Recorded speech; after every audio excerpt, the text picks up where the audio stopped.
Hello, dear listener. Welcome to the Future Seeds podcast. I'm your host, Cyprian, and in this show, I explore groundbreaking solutions to our world's unique problems by connecting seemingly unrelated fields such as technology, ecology, community, and spirituality. In this episode, I interviewed Donnie Maclurcan.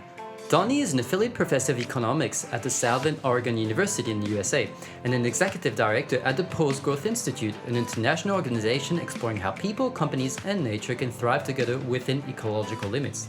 He's taught at the Institute for Sustainable Futures in Sydney and at the Institute for Resources, Environment and Sustainability in British Columbia. In this episode, we explore the roots of capitalism, its pros and cons, how money is created, what's missing in economic models, the problem that arises with too much privatization of wealth, and the clever paradigm shift that Donnie proposes with the Post-Growth Institute.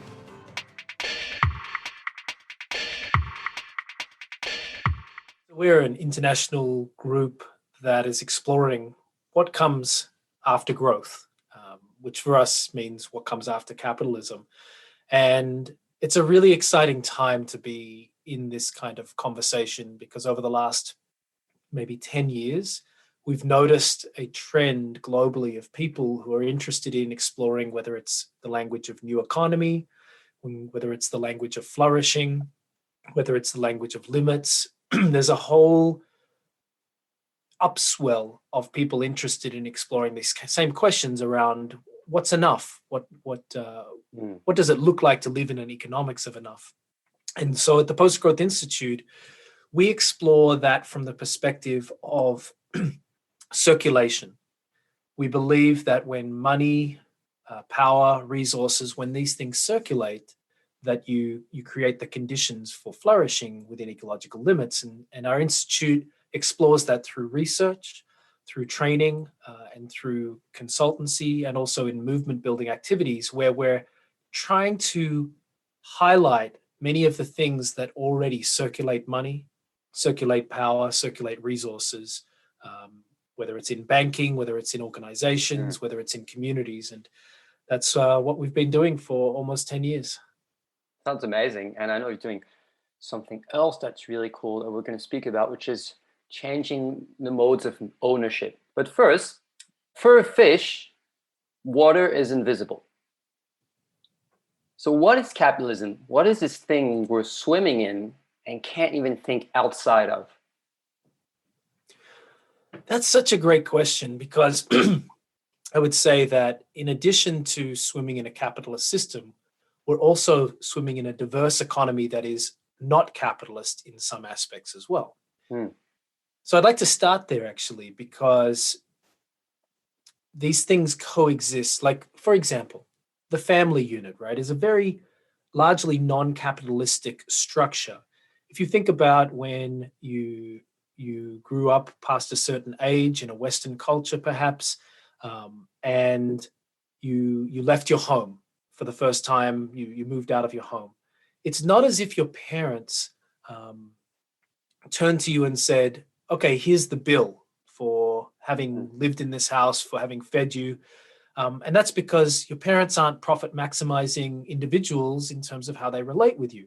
Just as when we help our neighbors out with things that they need, or if our community has a natural disaster, we volunteer or these sorts of things, these occur while the mainstream dominant economic paradigm is one of capitalism. And by capitalism, we mean a system in which profit maximizing behavior coincides with the notion of private individual ownership. So whether that is ownership of land, ownership of companies, ownership of goods, these things are the fundamental tenets of a capitalist system. But even in a mainstream capitalist system, we have non-capitalist activity. For example, all forms of not-for-profit business.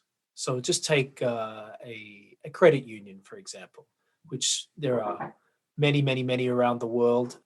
We live in a capitalist system, but in that system, we have a range of non-capitalist activities, even in our formal market economy.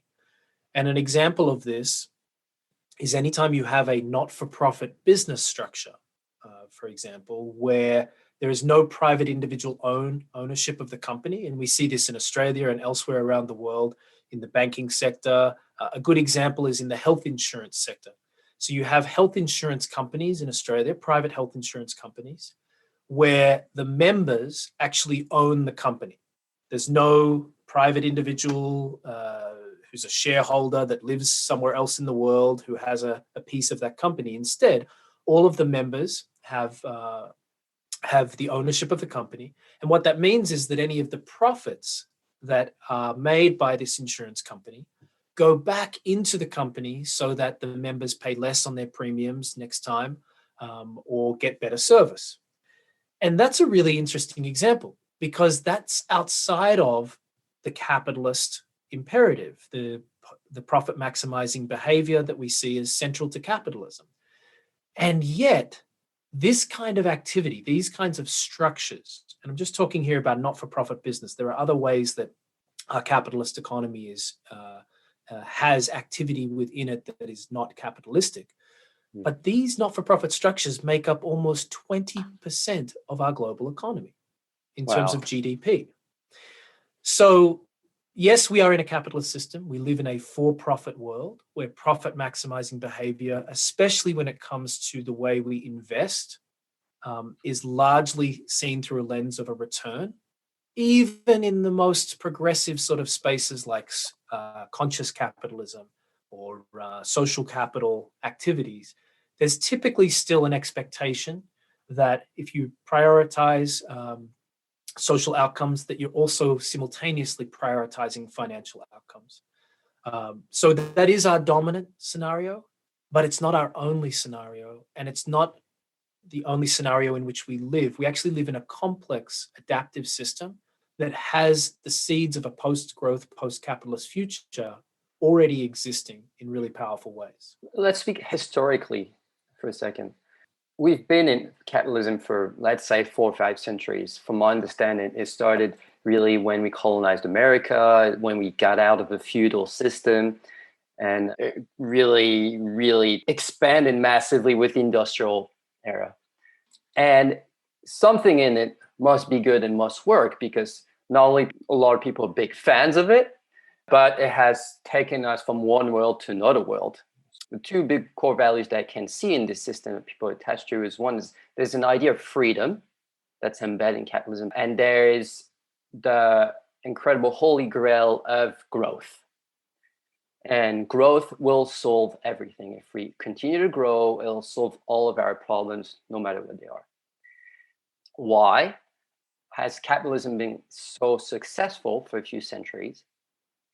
And why are now reaching a point where it seems that we're at a tipping point, where we're reaching the limits of this logic?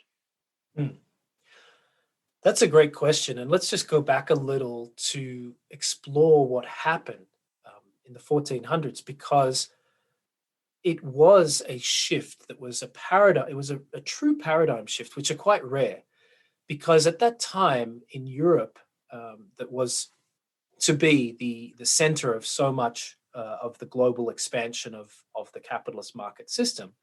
In Europe at the time, profit was considered evil. Private gain was actually considered something that the church in particular said would send you to hell. Usury. And then usury, that's right. And so there was an interesting switch then where that ultimately flipped when we saw the introduction of double entry bookkeeping and a number of different things that coincided with the Reformation, where that's flipped 180 degrees, which is pretty fascinating when you consider that before that you had a system where what is currently considered the Holy Grail was the opposite. So first of all, we have these historical precedences of things shifting. Yes, capitalism on the surface has created a lot of amazing things and institutionally has led to some pretty amazing things, whether it's in science and innovation, whether it's infrastructure, whether it's the expansion of global communications, etc. However, again, there's a lot of things get ascribed to capitalism that I would say arguably happen outside of the capitalist tenets. So even if we just take science and technology, so many of the discoveries if we were going to go back and say what's another aspect that people consider capitalism has embedded in it, they would say competition. But the truth is that competition is not in the exclusive domain of capitalism. You can have competitive post-capitalist or non-capitalist activities. And we see that, for example, when two not-for-profit businesses compete with each other. Why do they do that? Because they believe they've got a better service to provide to their stakeholders, not necessarily because they want to maximize their profits or market share. And so we have this system that's evolved. If you look back at the discovery of DNA, if you look back at most major scientific innovations began in the public domain, which when you think of public funding of science and technology, it's only in the last 40, 50 years that we've really seen commercialization fully move over into the private for-profit sector. So we have this interesting sort of thing to tease apart here around what is capitalism, what are the central pieces here, and it's not all of our market economy that is capitalistic. Yes, there have been these gains. One could also argue, well, what could have happened in terms of if many of the things that we have right now were developed outside of a private for-profit sphere. But let's just put that to the side for a second, because the piece that is so important to ask ourselves is, how's capitalism working out for everyone? And anytime I ask that question of people, and knowing that I ask that in different circumstances, because to ask a white male in the global north is often a very different question than it is to ask a person of color in the global north or elsewhere around the world. We know we have this range of circumstances. But even for white folk in typically privileged positions, capitalism is not working out so well for the vast majority of people in the world right now.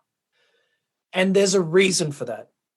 And I would go so far, to say that we are under some kind of illusion. I think because capitalism provides sort of some safety blanket, because without an alternative, what do we say? Why would we not hold on to something when we don't have an alternative? Surely we're going to say, well, what else can we do? So therefore, it's got to be okay. Look at what it does for medicine, and look what it's done for pulling people out of poverty and all of these kinds of claims. But the piece that I think we're under an illusion about is what is happening in terms of debt. We are just in the process of finishing what I believe will be the world's first analysis of aggregate debt, aggregate global debt, because debt is typically analyzed in comparison to GDP, which we think is a limiting analysis. And what our preliminary findings show is that, as we suspected, debt always expands in a capitalist system. And I could go down the path of explaining that, but for your listeners right now, what I want to just ask you is, and this is particularly pertinent to those in Australia where household debt is unbelievable. The levels of household debt are some of the highest in the world. The question I have is, how much are your listeners and how much are we all feeling and seeing the impact of debt? Whether it's student debt, whether in the US it's health-related debt, healthcare-related debts, medical debts, whether it's home loans, whether it's credit cards, whether it's business loans. The truth is, this world in its growth-based system is struggling, really struggling under the increasing weight of now over $350 trillion of debt across public, business, and household sectors. Let me make just a tiny pause here. For ordinary people, this concept of the world is in debt means nothing. The world's like, who do we owe money to? What is this thing? The way I see it is we owe it to the earth. So we're taking more than it can give. But how would you explain this concept?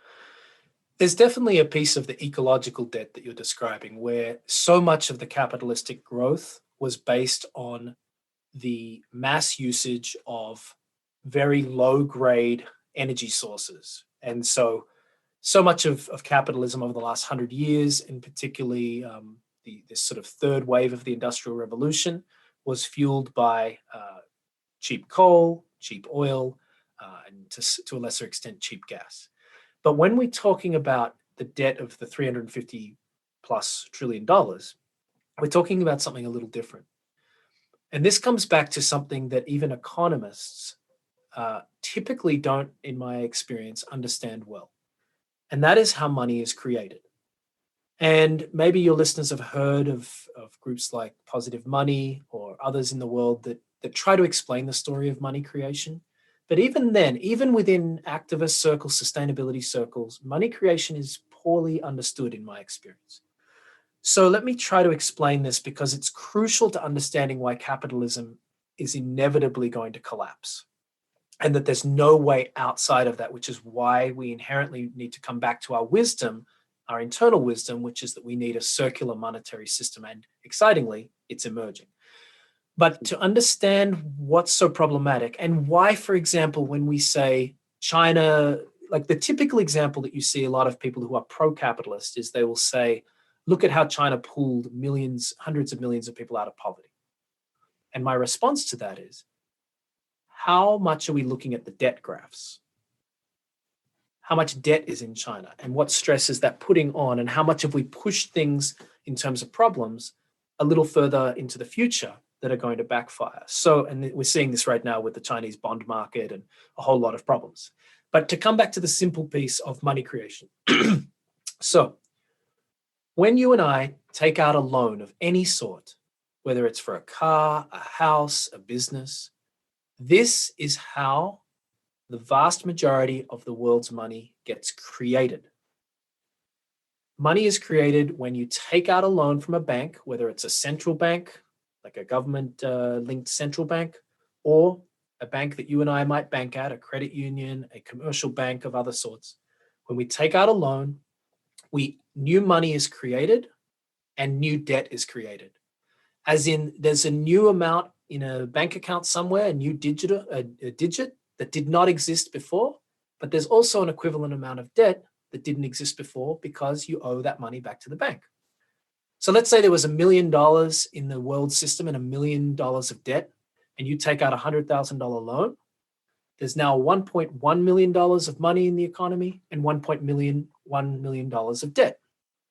This is important because what this means is that for every dollar, euro, pesos, etc., that exists in the world economy, there has to be the matching debt because that's how money is created. It's created at the same time that debt is created. That means that if you have $1 in your bank account right now, somewhere in the world, there has to be $1 of debt. And the only way that those can disappear is if you use that money to pay off a debt, and then both the money and the debt will disappear from the system. Mm-hmm. So here's where we get to the interesting piece. In capitalism, money gets concentrated. That's the primary motive of the system is if you invest, or you start a company, or even if you work and you're looking at what to do with your savings, you'll see people will invest. Why are they investing? For retirement, et cetera, et cetera. But what are they seeking from that investment? To make more money on the money that they invest than they put in and to outpace inflation. And so what happens is we can all both theoretically and practically experience the rich get richer in our economy, and not just in terms of their wealth, but the amount of money that they keep in bank accounts. The richest companies, whether it's Apple, Amazon, Tesla, and the richest individuals, as their wealth grows, as their overall money grows, they reinvest some of it back into the company, but they will continue to put more and more away in bank accounts as a total amount. And that means that if the rich are putting money away, there has to be debt somewhere else in the system. And that debt is held by governments, by households, and businesses. So in other words, when the rich get rich, the rest of us have to get into more debt. And when people and businesses and governments are indebted, but they can't access the money because capitalism extracts money through profits on business and on land that is held by an increasingly small number of individuals. When the people and the governments have a lot of debt and they can't access the money, what do? You have to go into more debt, which is exactly what students around the world are doing. It's what small business owners are doing. It's what governments in particular are doing, is they're taking out more loans, they're selling more bonds, which is just a way for governments to raise money. And then on that debt, you have interest, which increases the size of the debt. The point of all this is we get a system where there's about $100 trillion of money in our global system and $350 trillion of debt. And the debt is growing faster than the money is growing. And all we really need to know about that without unpacking it more is that we are sitting on a ticking time bomb that is getting harder and harder to avoid. And we're seeing this in Australia, we're seeing this in Europe, we're seeing this in the USA, where government debt is becoming extremely problematic. Household debt is becoming extremely problematic. And you get these zombie companies that appear like they're really good until they collapse. Because in reality, they're very leveraged. They have way too much debt that they've been taking on. Given we've had low interest rates for a long time, there's sort of this like, oh, let's just take on more debt to hide our problems. But the truth is, the whole global economy is hitting some significant problems. And that's where the growth system dies out. On this question that I asked about the origins and the strength of capitalism, I hear your answer. You focused on money creation, and I know that you believe there's much more to it. I read The Donut Economy, and the inequality, we see it as marginal, and it's getting worse. But inequality is actually a symptom. It shows all the other problems that a society is going to have. It's correlated with a lot of our social issues, which turn into ecological issues. Yeah, that's absolutely right. And Kate Pickett and Richard Wilkinson wrote that very famous book now, The Spirit Level, which talked about how unequal societies do worse. And that data has continued to be expanded upon in terms of showing how inequality is problematic. And when it comes to the environment, you're absolutely right. Whenever you have social stratification, whenever you have top brackets that have a whole lot of wealth and bottom brackets who are in a whole lot of debt, you create the conditions for emulative consumption, where individuals want to be like others. And you create the conditions where those wealthy, in the wealthy positions, can continue to promote that narrative of trying to be like us. And they do that particularly through their profit maximizing behavior, which shows very little regard for the impact of what they're doing. I was just watching some of The Social Network last night, or The Social Dilemma, I think it's called, on Netflix. Yes. And it's speaking to this thing about how at one point 25 white males had all this power to essentially engineer how people will think and act and feel through a profit maximizing activity. Yeah. So I'll stop you right now, because this is something I'd like to get into. Is in this same book I was talking about, Kate's book, a lot of the book explains how so many things are just not present in economical theories. They're just not there. Externalities are not there. Ecological boundaries of the planet are not in there. This financial issues, the finance world is not in there, which led to the 2008 crisis, because models were not able to predict it, because they consider money creation to be marginal. All these things are just not present in the models which we use. And so much so that in 2010, the Harvard students walked out of the classroom protesting against their own professor, saying what he was teaching was just not related to reality anymore. In 2015, they even hijacked the American Economics Association, their annual meeting. It's very rare to see students rebelling against their own teacher to say what you're teaching is wrong. One thing that we hear all the time is that it just needs a few tweaks. We just need to change this little thing. We just need to adjust this little variable. But reading this book, Kate's point is, no, there's major flaws in the design. And that's also what you were saying right now. What would you say about the fact that, first of all, our models are so flawed, and the fact that people are clinging to this idea that we can still fix it.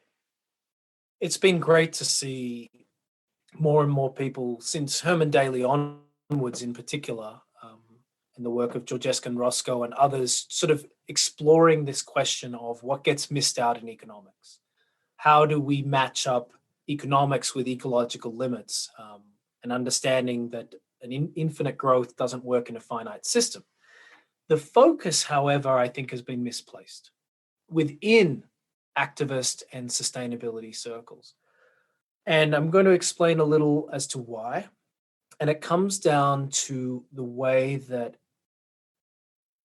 we have approached the dilemma of capitalism. Because essentially we've been trying to, when I say we, I mean most of the theorists, the researchers, the activists have been trying to argue against capitalism, but using the wrong tools. So for example, the standard argument that you see, and Kate Rayworth and others presented this as well in my understanding, is that they will say, okay, you can't disconnect the economy from the environment because the economy, the formal global market economy, relies on resource extraction. And so therefore your formulas, et cetera, that try to analyze your economic theories, if they don't internalize the costs associated with environmental degradation, then you have an incomplete theory. However, you can't bring those two things together because, as we saw, I think it was a paper that was done by an Indian professor maybe 5 or 6 years ago, tried to put an ecological cost on a tree. And from memory, it was something like some massive number, like $500,000. I remember that. I saw it. Per tree, right? And so, okay, costing something doesn't work you can't try to squeeze internalization of the costs of environmental impact into a system that just doesn't care about it. You can't, how could you ever factor in $500,000 per tree into some kind of system that's focused on profit maximization? It doesn't work. Those two things are incompatible.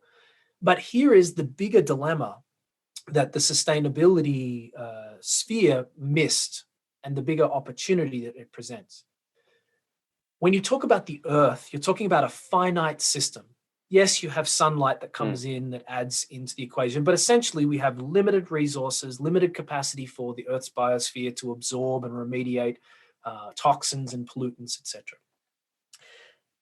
The economy is a non-zero sum situation with respect to wealth creation.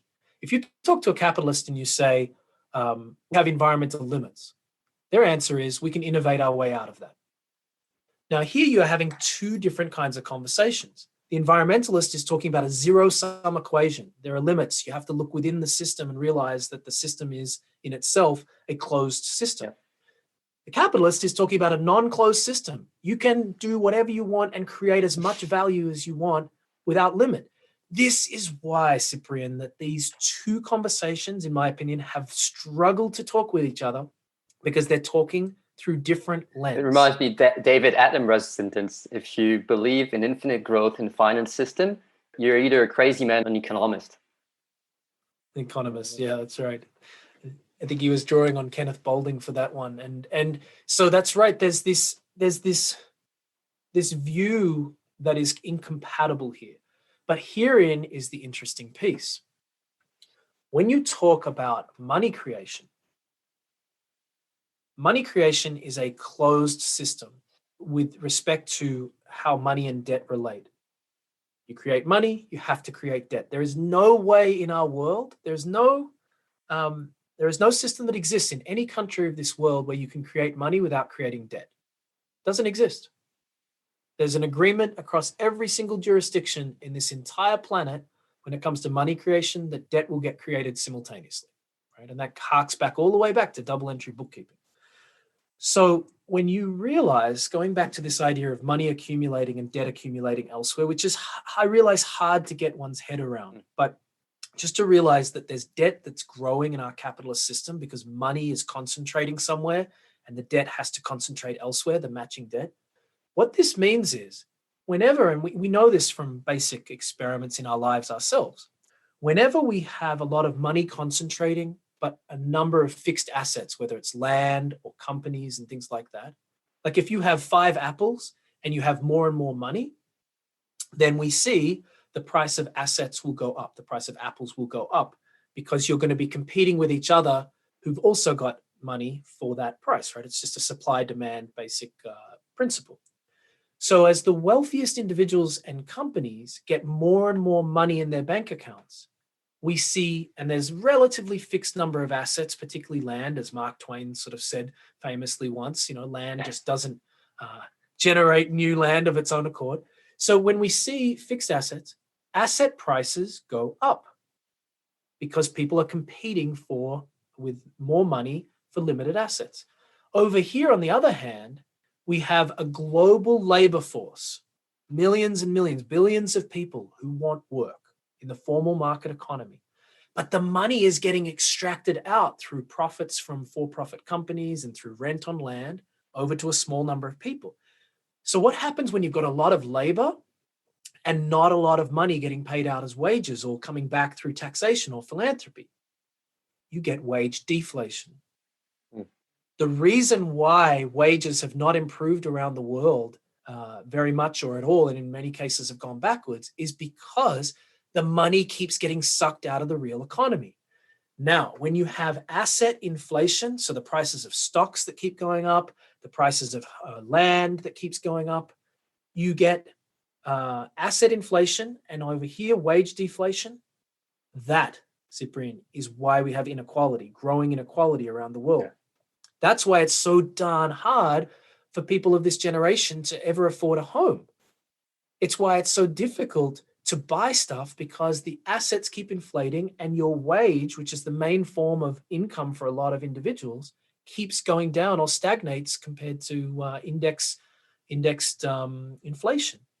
So it's baked in. It's baked into the capitalist system. So no amount of talking about changing economic theory and including environmental impact can change this fact that inequality will continue to grow, because you can't do enough programs and taxation and philanthropy to reduce that financial inequality. Because if you did, imagine you go set up a company and the government requires you to pay as much tax back as the amount of profit you make. Okay, so money doesn't concentrate within you, the owner of the business. All of a sudden, that's not a capitalist system. Why would anyone start a business in that system, right? So in other words, it's built into the capitalist system that money will concentrate. And this is where we're hitting this problem of inequality that affects the environmental piece. And the problem with the environmental movement is that it's focused on environmental piece first without understanding that, and this is why we have all of these, like you said, little ideas that we can tweak capitalism.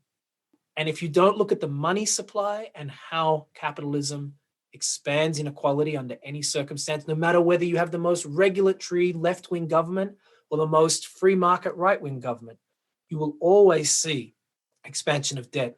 The difference is just in a free market system, the concentration of money goes faster, so debt expands faster, but in a regulated system, it's just hidden better. I'm going to play devil's advocate for a second. Couldn't you just change the way we create money in the system?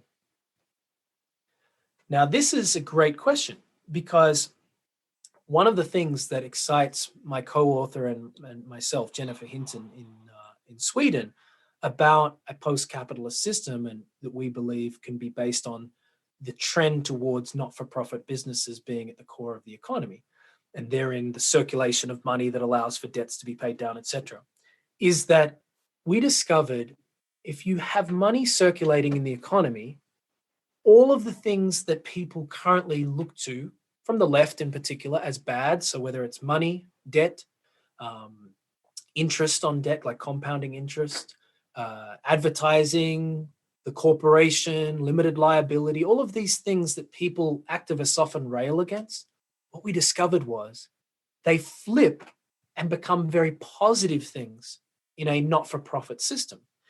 And this gets to this question of, if you try to change a system by changing the money supply, the monetary system, you are having to do something 10 times bigger than what we're describing. You're having to work against market forces.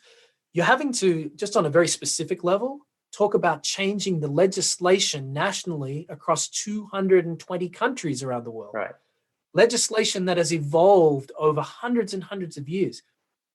How is that ever going to possibly happen? I mean, this was maybe some of the dreams of cryptocurrency, right? Was to think of alternatives outside of the box. But the truth is, there's not going to be any crypto scenario that I can imagine in the next 50 to 100 years where money is going to be, where traditional legal relationships with money, which are very tied into property and all sorts of pieces, are going to be superseded because it's still a very functional way to operate an economy in terms of market transactions. It's not a functional way to reduce inequality or environmental impact.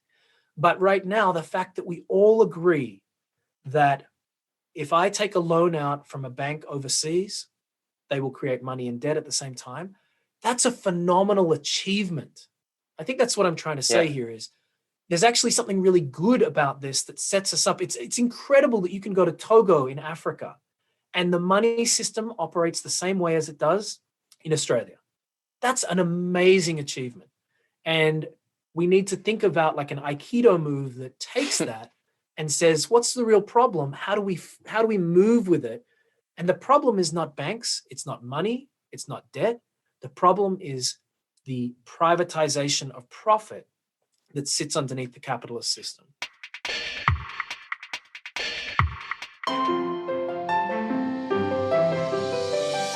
I hope you enjoyed this conversation. This was the first part of my interview with Donnie Maclurcan. Next week, we'll be releasing episode 24, the second part of this interview, where we will be diving into Donnie's alternative propositions to our economic model. Don't forget to subscribe to the Future Seeds podcast on your favorite app or through our newsletter on www.futureseeds.news to get notified of new episodes. The Future Seeds podcast is a project that is supported by its community of listeners.